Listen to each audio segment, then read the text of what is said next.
अतीक अहमद की कहानी भारत के सबसे चर्चित अपराधियों और विवादित नेताओं में से एक की कहानी है, जिसमें अपराध, राजनीति, सत्ता और अंत में हत्या तक सब शामिल है।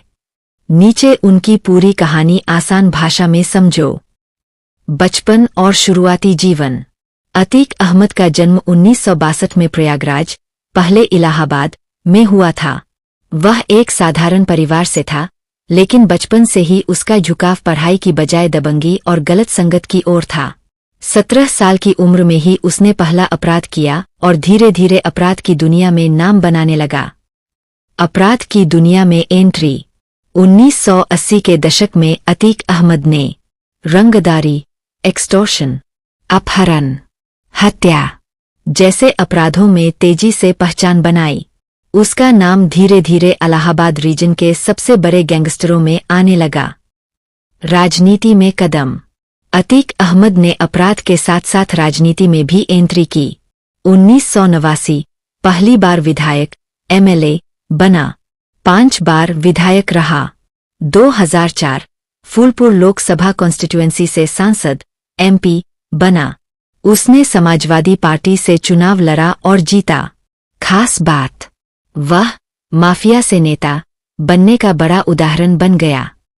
अपराध और सत्ता का गठजोड़।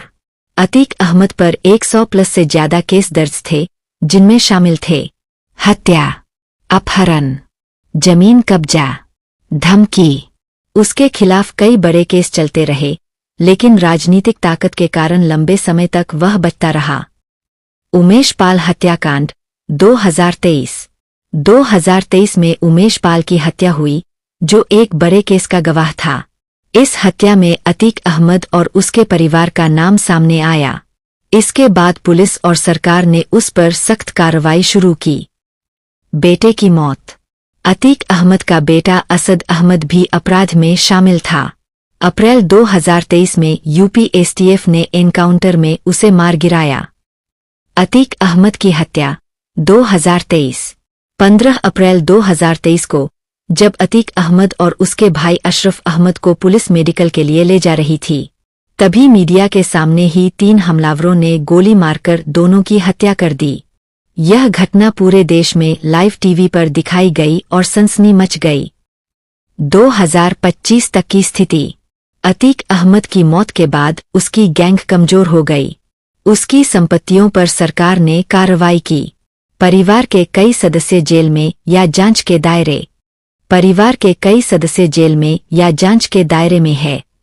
उसकी कहानी आज भी अपराध और राजनीति के गठजोड़ का बड़ा उदाहरण मानी जाती है। निष्कर्ष। अतीक अहमद की जिंदगी हमें यह सिखाती है, अपराध से मिली ताकत हमेशा स्थायी नहीं होती। सत्ता और डर से बना साम्राज्य एक दिन खत्म हो जाता है।